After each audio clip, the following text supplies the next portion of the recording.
Sing's going to serve us chicken fried steak, jalapeno gravy, plenty of Nanny Cease rolls, and a cold cucumber salad. I'm going to pour the iced tea, but first, we're going to talk about ag weather from Abilene to Alice. Let's take a look up at Abilene. Mostly sunny, 77 the high, 31 the low, winds 5 to 8.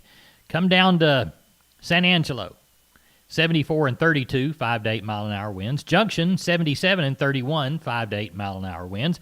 Let's go over to Giddings, sunny, 75 and 43, winds not much difference. And Alice, 79 and 43. Let's see what Alice's winds were right quick. 5 to 8 mile an hour. So, neighbor, it's a pretty day and down on the farm country. Neighbor, let's check those commodities of ag interest. Remembering we do this commodity report just as a snapshot of a price in time. Don't use it to make a trade. March corn, 420 and 3/4, down 3. Jan beans, 1148, even money, down 10.5. March Kansas City hard red winter wheat, down 5 3/4, 539 and 3/4. March number 2 cotton, down 60, 71, 77. February live cattle, down 2.5, 111 even money. January feeder cattle, down a dime, 137.10. February lean hogs, up 102.50, 65.97. The December U.S. dollar up 101 at 90.89. January West Texas Intermediate crude up 145.78. Neighbor, it's time for Texas News and Views with Farm Bureau's Tom Nicoletti. He's going to talk to us about expanding market opportunities for corn. He'll do that after this word from a sponsor. When we moved to Texas, we were like fish out of water. We didn't know anyone in our neighborhood until our Texas Farm Bureau insurance agent came to the house. She was so helpful and reassuring, a friendly face with that Texan hospitality I'd heard about. When we purchased a Texas Farm Bureau insurance policy, we knew we were making the right choice. We knew our family would be protected. Visit Texas Farm Bureau Insurance today at tfbinsurance.com to find an insurance agent who's a true neighbor. Coverage and discounts are subject to qualifications and policy terms and may vary by situation. You're looking for soybeans that give you the yield you want. But when it comes to fighting your toughest weeds, you also need flexibility. Introducing Extend Flex soybeans. Elite genetics with triple tolerance to dicamba, glyphosate, and glufosinate. The yield you want, the choice you need. Learn more at extendflexsoy.com. Always read and follow IRM where applicable, grain marketing, and all other stewardship practices and pesticide label directions.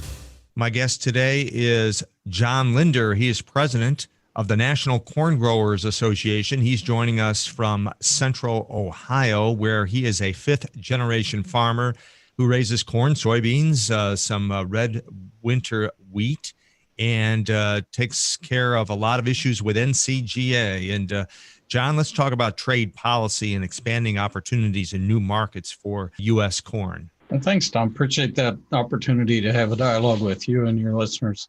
NCGA is very focused in trade because probably a third of agriculture, corn farmers' economy comes from trade. So when you look at that, the effectiveness of trade agreements, the 20 that we have account for about 40% of our actual export trade market. So it's critically important to have those relationships to bring that certainty. Let's talk about some of the expanding opportunities, some new markets out there that corn farmers and NCGA is looking at across the world. 96% of our customers are outside of our own borders. So when we look at the opportunities, there's a prime example of a place that we focus very heavily on, and that's Southeast Asia, where there's a population of 702 million. Certainly, they moved on and established a trade agreement in that region, but we never really left that conversation and have been very attached to USTR in getting us positioned where we can maybe tap into a trade agreement in that market. They have a tremendous appetite for protein, where corn as a whole product for feed as well as DDGS is actually fit really well into their appetite for protein. We can supply feed in that regard. So trade agreements in that region are critical to move forward. Very pleased that phase one of the China trade agreement is moving corn as quick a pace as it has. A little bit of a surprise to everyone that China is number one purchaser of corn for years. We thought that may happen, didn't anticipate it this year. but we've got some room to try to negotiate away some of the tariffs and get ethanol and DDGSs into China as well. So tremendous opportunity in that region. What about some markets that have been long-standing that you're standing pat with those, but they're still very good corn markets? I guess one that comes to mind is Mexico. Well, absolutely. Mexico, Canada, Korea, Japan, very staple markets for us. They've been the go-to for many years, and really, it's really great to have those agreements in place.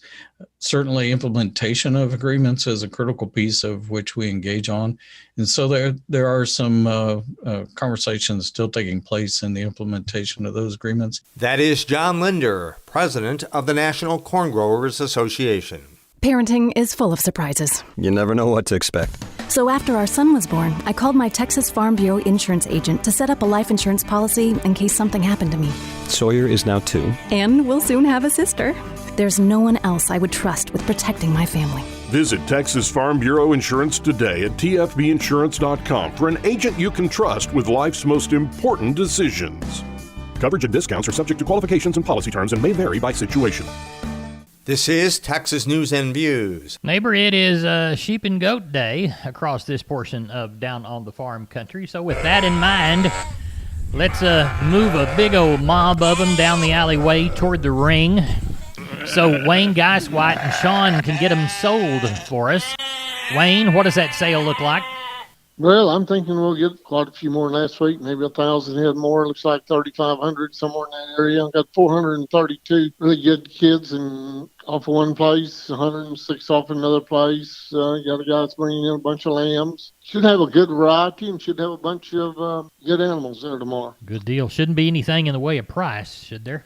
No, I think it's good. It's as good as I've ever seen it. If you got some animals that you need to sell before the end of the year, well, you ought to be real happy and get you a nice Christmas present. Good deal. Lots of stocking stuffers then. How about cattle this week? What do you see coming? Yeah, we expect the same thing there. We're going to get quite a few more than we had last week. It looks like we're thinking 1,800, maybe a few more. Got that truckload I didn't get last week. Got a wean sale. Got 37 head off one guy that's weaned. They're out of Hereford bulls and Brangus cows. Got another set of real fancy steers. About 20 head of them weighing 6.5 to 7. They'll be all black. And I had another guy call me this afternoon. Got 50 head of Angus calves. Well on our way, and we think we'll have a good run this week.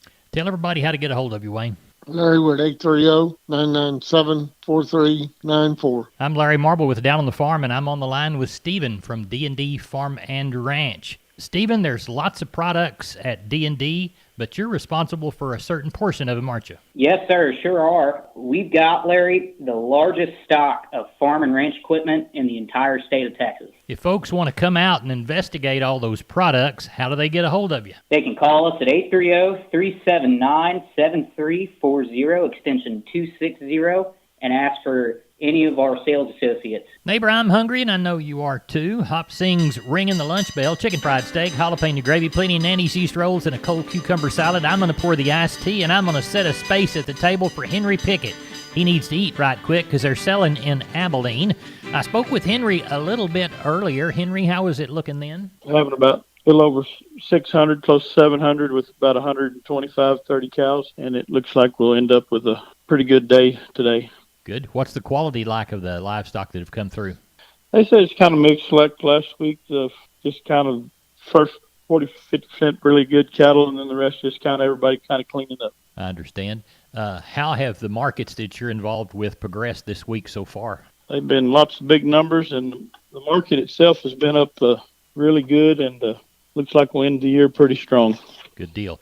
Do we have any wean sales coming up? Here at Abilene, we've got one next week, which will be our last sale. That's December 15th, I think. Well, tell everybody how to get a hold of you. I can be reached here at the sale barn at 325-673-7865, or my cell number is 940-733-8208. Neighbor, this portion of Down on the Farm is brought to you by PMI, Pipe, Steel, and Fencing, pipemovers.com. The location in High. Call Keno at 830-868-0200. That's PMI High. Neighbor, I got a text, I guess it's around 10 p.m.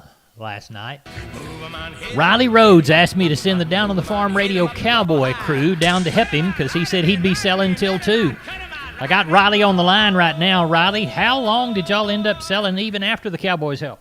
Oh, we got through selling about a little after 2 o'clock this morning, and had a good sale though. Larry ended up with 3,734 total head. In the mix with those we had some wean calves and yearlings yesterday. There was about 1,700 of those, and we had about 2,000 in our regular sale. But real pleased with the market. The wean yearlings had the quality was good too, but I thought they all brought from 10 to 15 cent premium. And then the market overall, I thought was pretty much steady with last week, or with the last couple of weeks actually. I didn't see any. Maybe the front end of the cattle look like they're selling a little bit better than some of the plainer ones, but overall pretty steady. Good. Did have some good pairs, a handful of pairs that came in late yesterday or Sunday, but some good Brayford pairs. They some of those brought from 11 up to 1450, and then some other pairs 900 to 950. Some of the mates, the bred cows, the F1 Tigers, brought from 11 to 1400. Some other bred cows, 675 up to 1050. Packer cows, they put a little bit of money on them, 50 to 56 on your high yielding cows. They took some money off of the breakers, 42 to 50 on those, and 24 to 48 on your canners. Packer bulls is steady money, 74 to 78 on your high yielding bulls, 60 to 74 on your low to medium yielding bulls. 2 to 3 weight choice steers, 144 to 178. Heifer mates, 132 to 150. 3 to 4 weight choice steers, 152 to 174. Heifer mates, 126 to 140. 4 to 5 weight choice steers, 140 to 166. Heifer mates, 124 to 138. 5 to 6 weight choice steers, 132 to 158. Heifer mates, 122 to 134. 6 to 7 weight choice steers, 128 to 142. Heifer mates, 114 to 128. And your 7 to 8 weight choice steers, 118 up to 130, and heifer mates 108 to 122. And some of these prices are quoted. We kind of took a little bit of the average of the premium prices of the wean calves. Right.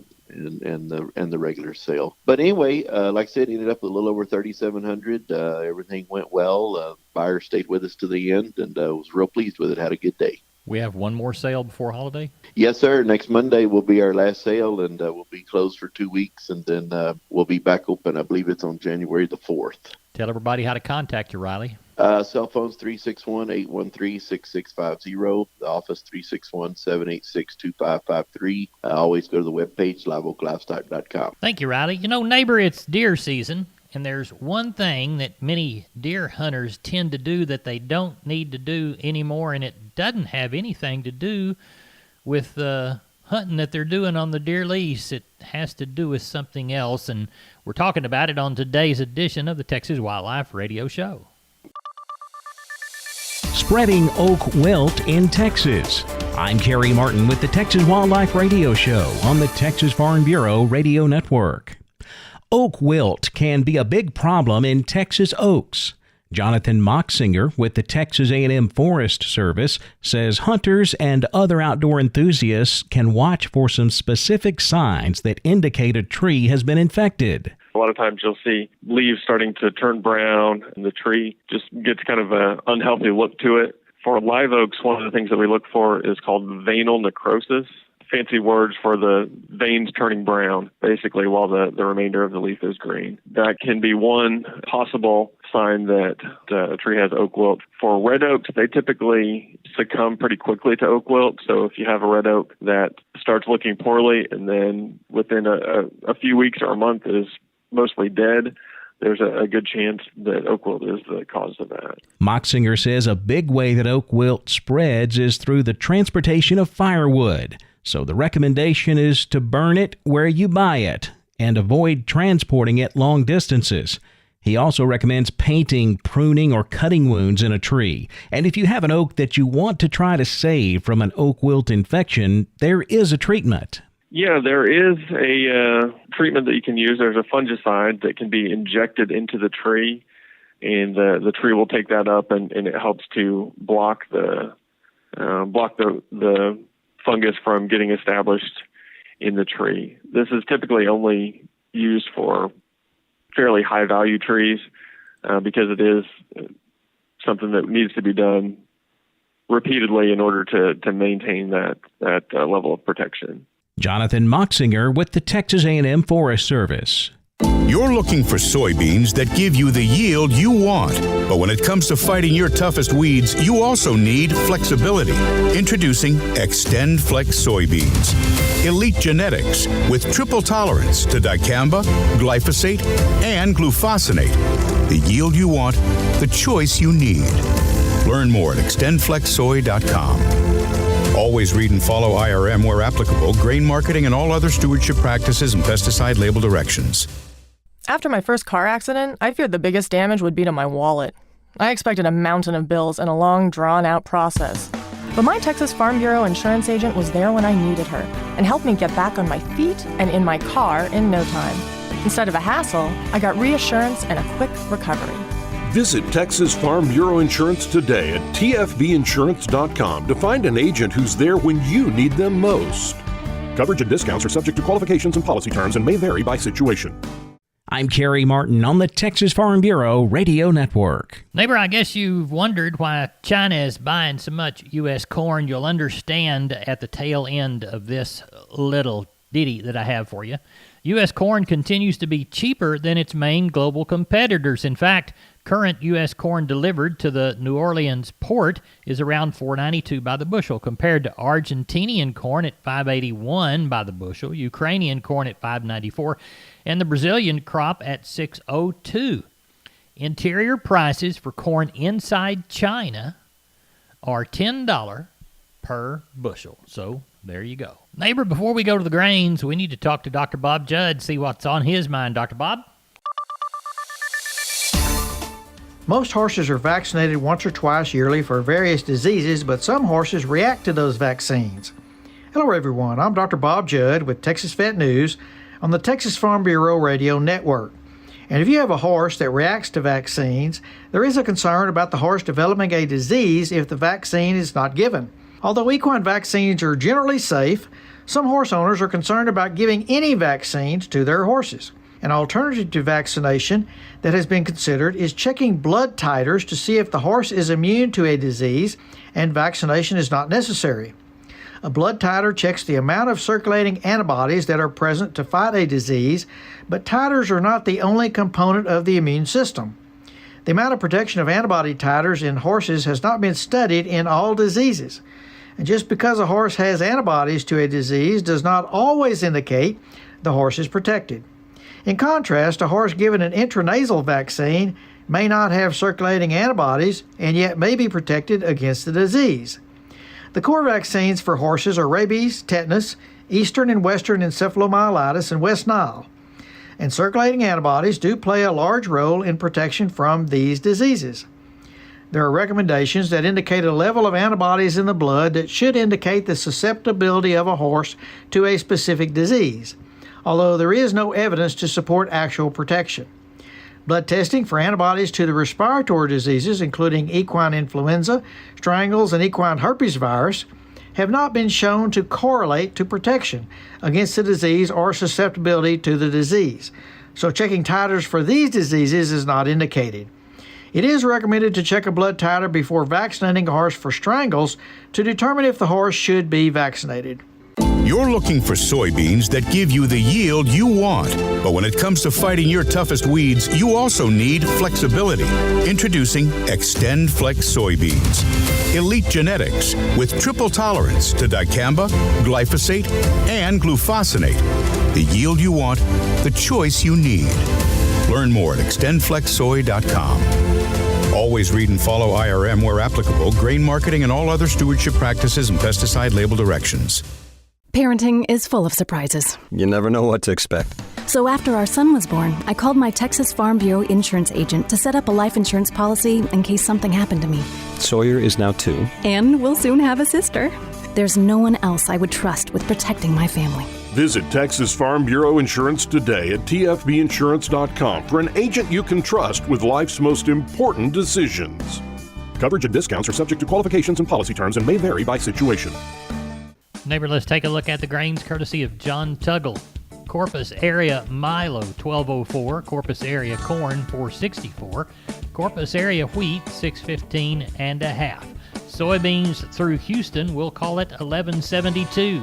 7,867 bale of Texas cotton, average price $69 a hundredweight, 69 cents by the pound. That's it for Down on the Farm, the grains and cotton. I'm Larry Marble. Neighbor, make it a great day.